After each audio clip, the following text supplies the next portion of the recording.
1 week from today, President-elect Biden will be sworn into office and his administration will take over the United States COVID-19 response.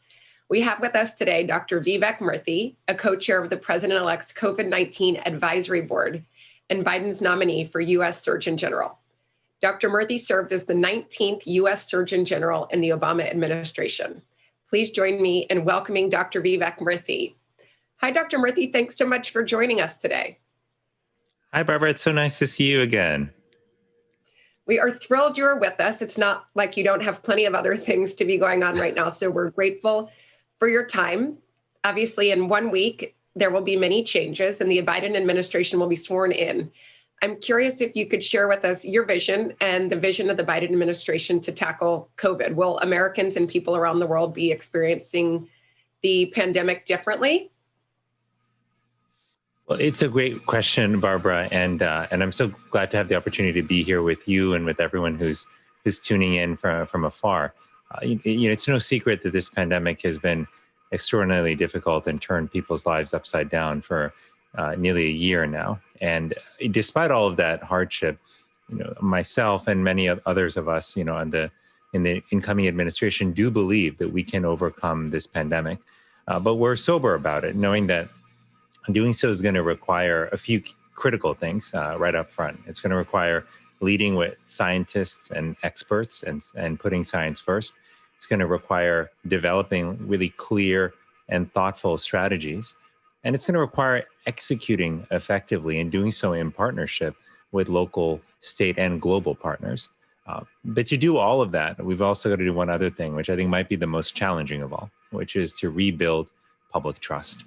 That's been one of the great casualties of the COVID pandemic, and it didn't start with COVID, but COVID has certainly made it worse. In a pandemic, one of the most important assets you have is actually public trust, and you've got to cultivate it by being transparent, by again leading with facts and with science, and by ultimately delivering results.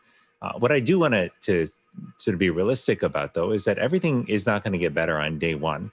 In fact, the numbers, based on what we see now and the modeling, will get worse before they get better, because we are still yet to see the full impact of the holiday surge from the Christmas and New Year's holidays. But despite that, what I can tell you is that the incoming team is really committed to ensuring that we bring everything to bear in terms of the best of science, the best of ourselves, the best of our partnerships with folks in the community, to make sure that we are standing up the most effective response possible. And what we're going to need is a lot of feedback. We're going to need people to tell us when things are going well that we're doing, and tell us when things are not going so well, when we might be messing up or when we may be off track, so that we can course correct. And you'll see, I think, a willingness to take that feedback and to incorporate it. So a lot of work ahead of us, but we are optimistic that we can get to the other side of this pandemic and hopefully come out stronger than before the pandemic began. Absolutely. You mentioned trust, which is one of the key factors that was highlighted in the research we debuted yesterday, along with solidarity, the importance of solidarity and how we can't take that for granted. And it made me think of when you took over as Surgeon General in the Obama administration. I know you started off with a listening tour, obviously soliciting feedback, as you just mentioned. How are you going to approach your new role once you're in it? Will you approach it in the same way, or other ways to build solidarity with other Americans?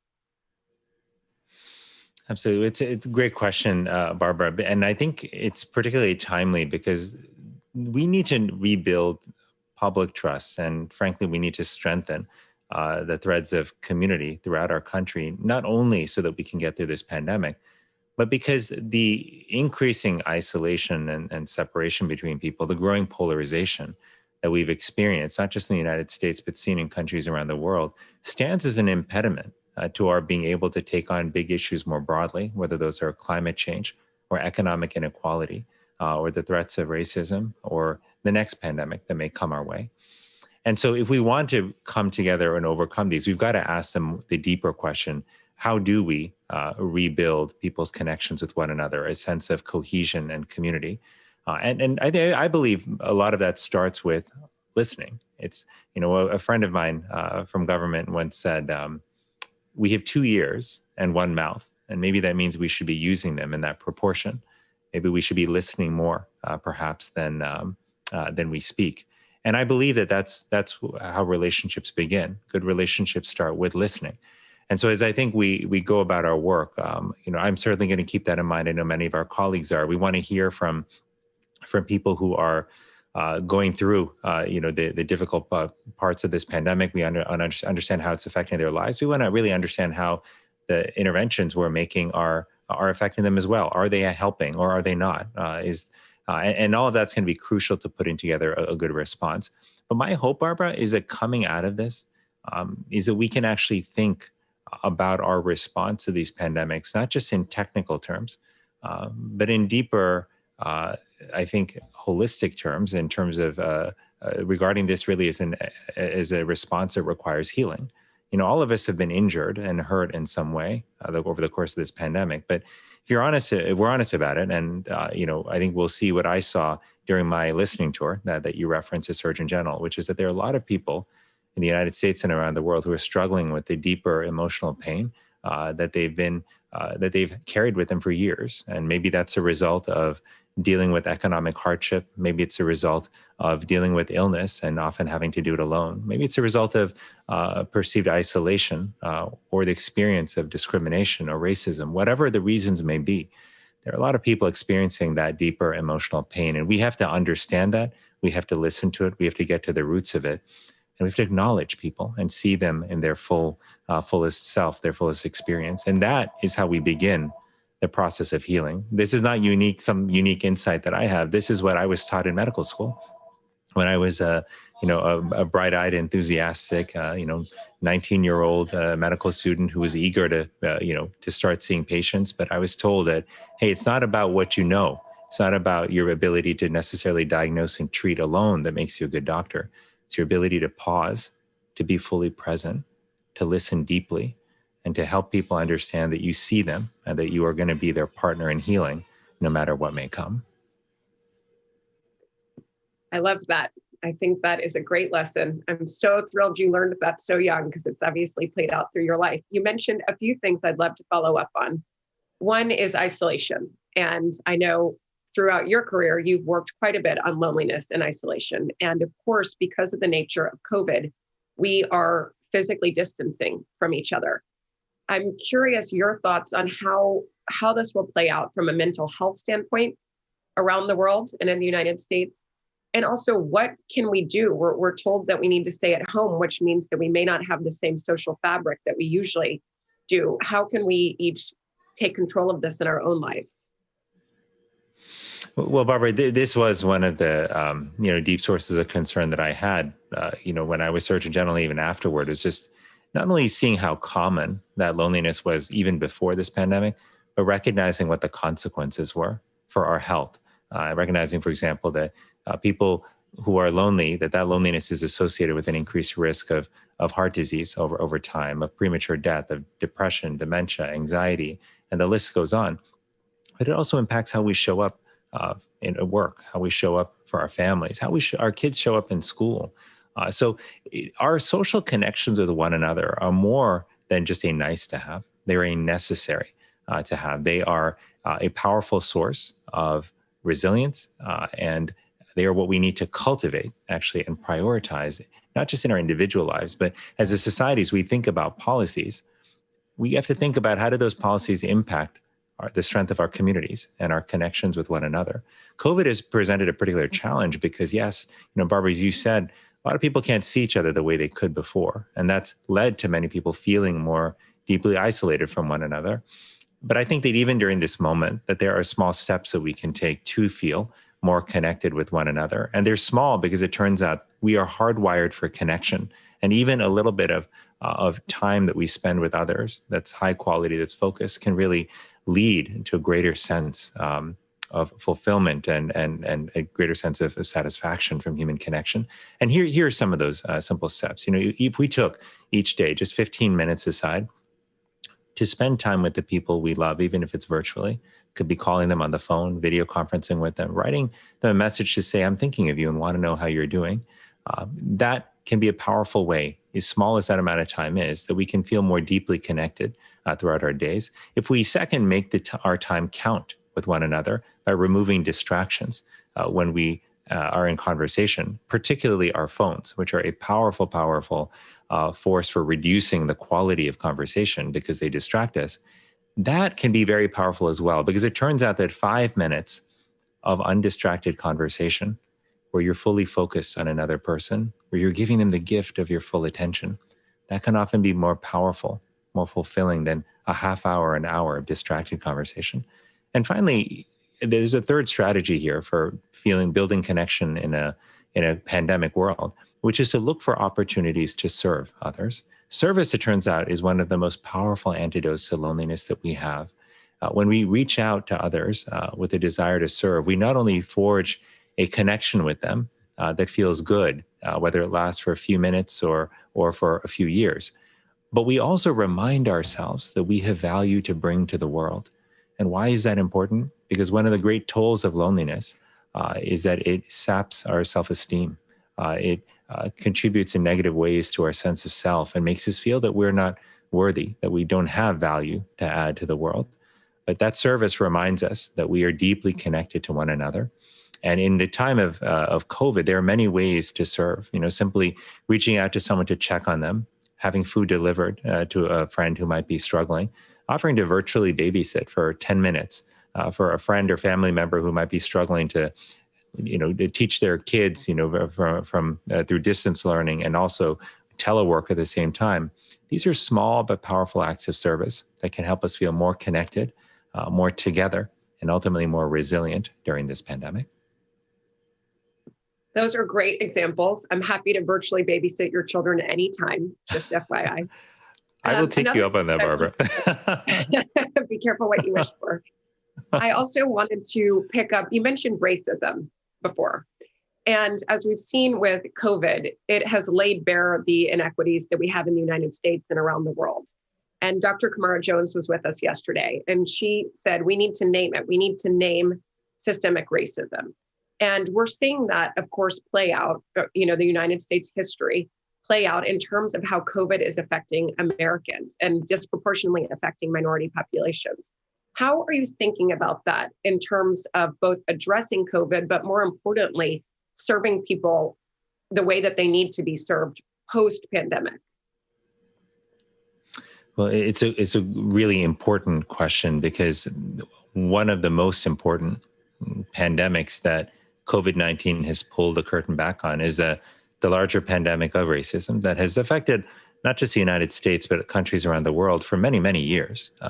And we are seeing even more so the disproportionate impacts that communities of color so often face, that the economically disadvantaged so often face through the case numbers and through the number of deaths that we are seeing now from this virus. So I think, look, if we have an opportunity here, though, in part because of the pandemic, to engage in a deeper way than we have before in that conversation around race and around racism and around the broader conversation of how do we build a society where every life truly does matter, where everyone has a fair shot at a good life. How do we do that? Because our schools right now are an example of, again, a system that that provides disproportionately opportunity to a few, but where certain people are shut out just by virtue of where they live and where they where they grow up. We know that in the workplace, in the healthcare system, that people don't always receive equal treatment and the treatment that they deserve, often on the basis of their skin color. These are things that we have to change, but that we have lived with for a long time. And they feel very personal to me, because as a child, I also experienced discrimination on the basis of my skin color. And I didn't know what to make of it as an elementary school student. I just knew it felt really bad. And I didn't know what I had done wrong to be treated, in a certain way, because I was trying to be nice to people, but yet I felt that I was looked down upon because of the color of my skin. But for whatever little I experienced, there are people who have experienced 1,000 times that and do so every day, like in our country. And if we really want to address racism, it has to start with understanding and acknowledging the pain and the deep wounds that people have experienced. That truth and reconciliation process, which South Africa went through, which other communities have gone through.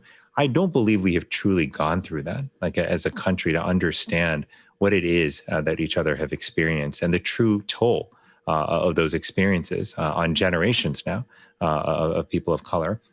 It's got to be part of how we build the road back, to getting to normalcy, but also getting to a better place than where we were pre-pandemic. And that's, I think, the opportunity that we have, is that the goal here is not just to return to 2019, to a pre-pandemic way of life. Our goal in responding to COVID should be to ask, how can we build a better public health system? How can we build a healthcare system that truly is there for everyone who needs it? How can we be more prepared for the next pandemic? And most importantly, how can we build the fundamental foundation for a society that is there to serve everyone, one that treats people equally, that acknowledges that we all have the same right to education, to opportunity, and one that's committed to really ensuring that we don't stop until that goal of equity is truly met and achieved for everyone across our country. I love that. One of our speakers yesterday said something along the lines of, a crisis is a terrible thing to waste. And I think that is perfect when thinking about what the future could look like. We have been joined by some young leaders for this conference that are posing questions, and I'd love to call on one of them, Arush Lal, now, who has a question about universal healthcare. I believe he will be joining us on screen. Hi, Arush. Thanks so much for this important discussion. As Barbara mentioned, my name is Arush Lal. I'm currently a PhD candidate at the London School of Economics, a consultant at WHO, and board vice chair of Women in Global Health. Recently, many colleagues, including myself, have published emerging research on how misalignment between global health security and universal health coverage has fostered a more fragmented pandemic response. Analysis suggests that pandemic preparedness may have been mitigated by a greater commitment to universal health, which of course has long faced resistance in many countries, including the US. Do you feel that COVID-19 has helped build the political will necessary to ensure universal health coverage will become a pillar of global health security moving forward? And what do you feel are the major barriers to effective integration of these two areas? Thanks. Well, Arush, first, thanks for that wonderful question. And anything you highlighted, a really important piece of learning that's coming out of this pandemic, which is a reminder, if you will, that when we all don't have access to high quality, affordable healthcare, then we all suffer as a result. And this is one of those moments, this pandemic, which has highlighted that, right? Even if I do everything I'm supposed to do in terms of COVID precautions, if people in my community are getting sick because they don't have access to the healthcare system or to the right information or to protective equipment like masks, then COVID will spread in my community and we will all suffer as a result. The truth is, this isn't the first time we've learned that lesson, right? We've seen through other illnesses, whether it's the mental health crisis, substance use disorders, and the crisis we have with addiction in America, that we need a healthcare system that is there for everyone, that provides access and good care, good quality care to everyone. And so my hope is absolutely yes, that this will serve as a strong reminder that while we have made progress in recent years on expanding access to healthcare, that we still have a long ways to go. And our goal should be to ensure that everybody has access to high quality care. Whether the political will is there to do it, that remains to be seen. But what I can tell you is that, in my conversations with President-elect Biden over the last year, that this issue is important to him. He was one of the people who fought and led, the way to establishing and passing the Affordable Care Act in 2010, a law that brought millions of people under the umbrella of insurance coverage. It wasn't a perfect bill, and we all know that, but it was a foundation that we can build on to now ensure that even more people are covered. And that's what we've got to do. I think if we walk away from this pandemic without, taking strides toward covering more people and ensuring that more people have security in their healthcare coverage, then I think that we will not have engineered and built the fullest response that we truly need right now. So thank you for your question. Love that question. I'm curious, in a year from now, what are your wildest dreams for what health looks like? And I'd love some tangibles around what it could look like in the United States and around the globe in terms of what we've learned from COVID and the conversations that we will be having post pandemic. Well, so wild dreams. So this means there are no constraints, no legislative constraints, No nothing. constraints. I Everything love is a this. yes. Everything's a yes. I think that's great. Well, so here's some things I would love to see. If there were no constraints, I would love to see a world where everybody actually did have the ability to see a doctor, to access the healthcare system when they had a need. I'd love to see a system where the healthcare system proactively reached out to people where they were in their communities to see how they were doing, to help them take the steps necessary to prevent illness before illness actually developed. The kind of prevention-oriented healthcare and public health system that many of us have said is needed for decades, but which we still don't have. I would love to see, a system also where the world is working closely together and investing together in building better systems to identify and then respond to the next emerging pandemic, recognizing that our futures are deeply, deeply intertwined. And most of all, I would love to see a world where people are more hopeful and more optimistic about their lives and about the lives that their children may lead. And my hope is that they will be more hopeful because we will have taken big steps to ensure that we are addressing issues like racism and inequality. And my hope also is that they'll feel that way because we've taken real steps to address climate change, to create economic opportunity for people, to focus on bringing leaders into local office and state office and national office who really reflect our deeper values. Barbara, at the end of the day, like when I think about the work that we do in government, but also just the life that all of us want to lead, it comes down fundamentally to our values. Right? This is much more than about the details of policy or the details of implementation. It's fundamentally about a question of what values do we want to guide us as we shape policy, as we shape our institutions, as we shape our culture. And I fundamentally believe that this conversation is ultimately a debate. It's a debate between do we want a world that's informed and guided by kindness, by compassion, by inclusion, and by love? Or do we want a world that's driven by anger, by fear, by insecurity, and worry? And right now, the world feels much more like the latter. It feels like whether you look at our politics or you look at the news, it feels like there's a lot of fear, there's a lot of anxiety, there's a lot of worry, and that seems to be driving decisions from who we vote for at the ballot box to what policies we pass to what stands we take in the public square. But my hope and my dream is that we will see a world that my children will inherit a world, and that your kids will inherit a world that's driven, in fact, by kindness and compassion and generosity and love, and where we see those not as sources of weakness, but where we see those as our greatest source of strength, as a force that can bring us together and that can finally allow us to begin that process of healing. Absolutely. Here to that. I know that in a week from yesterday, the night before the inauguration, President-elect Biden will be holding at the Lincoln Memorial Reflecting Pool, he will be holding a ceremony in honor of those that have died from COVID. And he's been asking other communities around the country to join in by lighting up their buildings and ringing church bells. We have suffered a lot of loss over this past year, and presumably there will be more before we see the light. What do you hope people pick up from that honoring those types of ceremonies, and what do you want them to take forward with them over the next few months?